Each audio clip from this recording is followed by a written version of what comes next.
Saudara, tahapan pemilu belum selesai. Kalau sebelumnya ada bola panas di gedung KPU RI, sekarang sudah berpindah tempatnya. Sidang sengketa akan segera digelar di Mahkamah Konstitusi. Tak puas dalam proses pemilu memicu gelombang gugatan permohonan perkara perselisihan hasil pemilihan umum atau PHPU. Adalah pasangan Anies Mohaimin dan Ganjar Mahfud yang telah secara resmi mengajukan gugatan.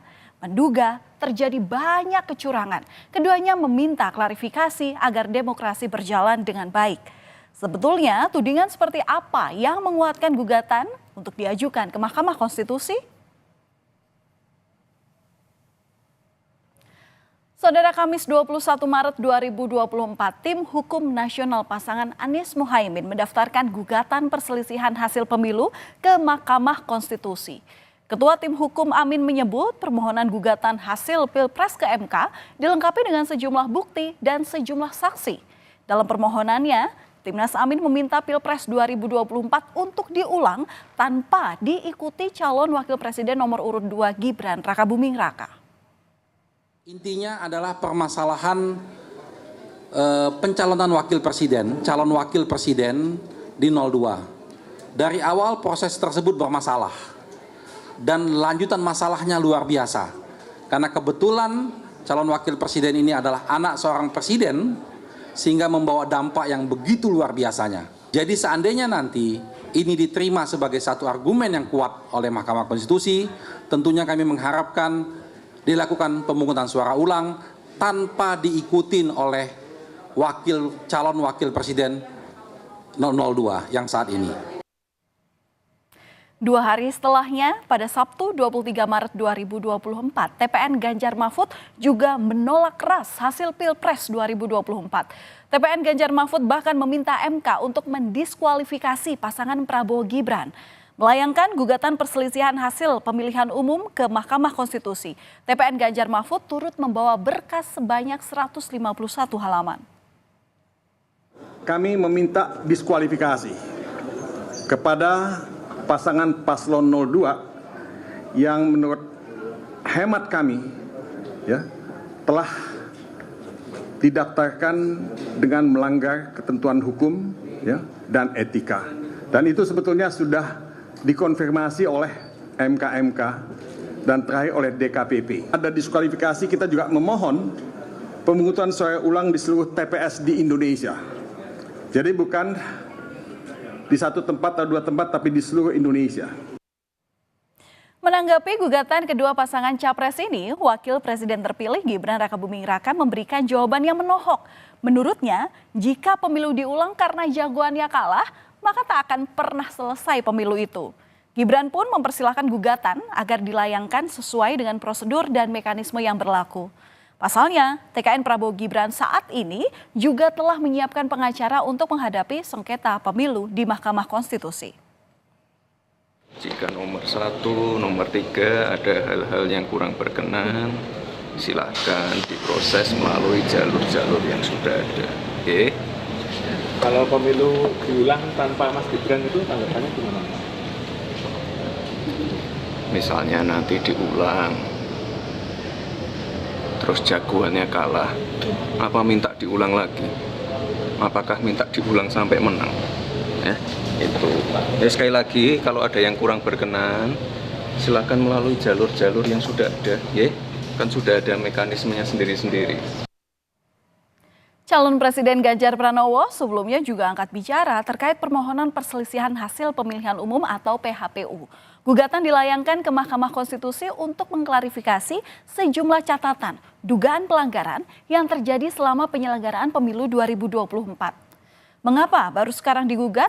Karena menurut Ganjar, banyak laporan sudah disampaikan ke Bawaslu namun tak diproses. MK menjadi jalan akhir dalam mengadili dugaan kecurangan pemilu. Namun, apapun keputusan MK nanti, Ganjar mengaku akan legowo. Kurang lebih kita punya 116 kurang lebih laporan ke Bawaslu yang berproses. Tapi ketika kemudian tidak ditindaklanjuti, satu-satunya lembaga yang kita harapkan bisa mengadili dengan fair, ya MK. Jadi bukan kenapa baru sekarang, karena memang waktunya baru boleh sekarang. Tidak ada agenda-agenda lain, kolaborasi-kolaborasi yang terkait dengan agenda tertentu tidak. Kami hanya ingin mendudukkan saja proses ini dengan baik. Apapun keputusannya, kita akan legowo. Sebagai pihak termohon dalam sejumlah gugatan yang diajukan, Ketua KPU Hashim Asyari menyatakan siap menghadapi sengketa hasil pemilu. Rapat koordinasi anggota divisi hukum pun telah dilakukan bersama dengan semua KPU tingkat kabupaten, kota, provinsi juga. KPU juga telah menyiapkan sejumlah advokat untuk menjadi kuasa hukum KPU dalam menghadapi persidangan di Mahkamah Konstitusi.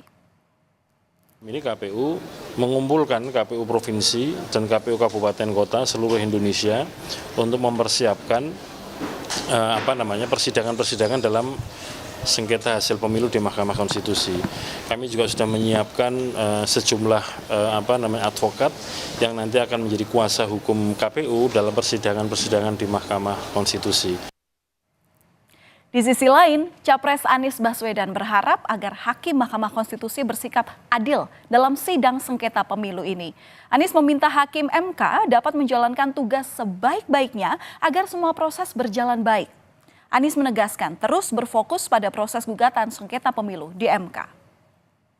Saat ini sedang konsentrasi di MK, memastikan bahwa proses berjalan dengan baik dan kita mengharapkan para hakim nanti menjalankan tugas dengan adil, dengan tidak bisa imparsial dan menjunjung tinggi nilai kejujuran kebenaran. Itu aja. Tak ayal kekhawatiran Anies ini berdasar pada pengalaman yang telah terjadi pada proses pencalonan Gibran Rakabuming Raka sebagai cawapres waktu itu. Di mana pada saat itu Hakim Mahkamah Konstitusi Anwar Usman yang juga merupakan paman dari Gibran Rakabuming Raka akhirnya mendapatkan sanksi pelanggaran berat oleh MK karena meloloskan Gibran untuk bisa maju ke Pilpres 2024. Peluang Anwar Usman dalam menangani perkara sengketa pemilu 2024 kali ini bahkan dipertanyakan. Sebagian di antara orang dugaan pelanggaran kode etik. Kalau Anda ingat saudara, pada November 2023 lalu Majelis Kehormatan Mahkamah Konstitusi mencopot Anwar Usman dari posisi Ketua MK. Anwar terbukti melakukan pelanggaran berat dalam putusan MK terkait batas usia calon presiden dan wakil presiden. Dalam sidang putusan MK, Anwar Usman juga dilarang untuk ikut terlibat dalam sengketa pemilu. Selain itu, Anwar Usman juga tidak boleh mencalonkan diri atau dicalonkan sebagai Ketua MK hingga akhir masa jabatannya. Ini putusan itu ditaati ya. Putusan itu ditaati dan saya kira dalam berbagai kesempatan itu sudah disampaikan bahwa Pilpres nanti akan digelar secara pleno oleh seluruh hakim konstitusi kecuali Pak Hakim Anwar Usman. Tak hanya Anwar Usman, saudara, Hakim Konstitusi Arsul Sani dipastikan tidak akan menangani perkara perselisihan hasil pemilihan umum atau sengketa pileg yang terkait dengan Partai Persatuan Pembangunan atau P3. Hak ingkar juga dapat Arsul gunakan dalam penanganan sengketa Pilpres yang diajukan oleh kubu Ganjar Pranowo Mahfud MD. Namun sampai saat ini menurut Ketua MK, Arsul Sani masih ikut dalam penanganan sengketa Pilpres selama belum ada yang keberatan.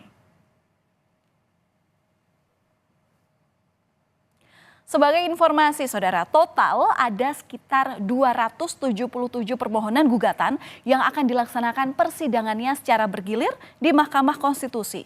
Gugatan ini sudah masuk dalam daftar sengketa di MK. Dari total permohonan, 2 diantaranya adalah untuk sengketa hasil Pilpres. Selanjutnya ada 263 sengketa hasil Pileg DPR-DPRD yang diajukan. Dan berikutnya ada juga 12 sengketa hasil Pileg DPD yang telah dicatat oleh MK hingga Senin petang. Mahkamah Konstitusi akan menggelar sidang perdana pada hari Rabu 27 Maret 2024. Sidang ini dimulai pada pagi hari untuk mendengarkan permohonan pertama dan dilanjutkan pada siang hari untuk mendengarkan permohonan kedua. Mahkamah Konstitusi pun kini terus mengecek data yang masuk, kelengkapan yang diperiksa antara lain berkas dan alat bukti dari pemohon. Dengan segala bukti kecurangan yang terjadi agar bisa menjadi bahan ketika persidangan ini akan dilangsungkan. Sidang perselisihan hasil pemilu ini merupakan upaya terakhir yang dilakukan ketika peserta pemilu merasa dicurangi atau memiliki bukti kecurangan selama berjalannya pemilu atau masa penghitungan suara. Dan saat ini, saudara, keputusan Mahkamah Konstitusi tentu sangat dinanti untuk menyelesaikan tahapan pemilu 2024. Seperti apa kesaksian dan bukti dugaan kecurangan pemilu ini dibuka, kita nantikan dalam sidang yang akan digelar terbuka oleh Mahkamah Konstitusi.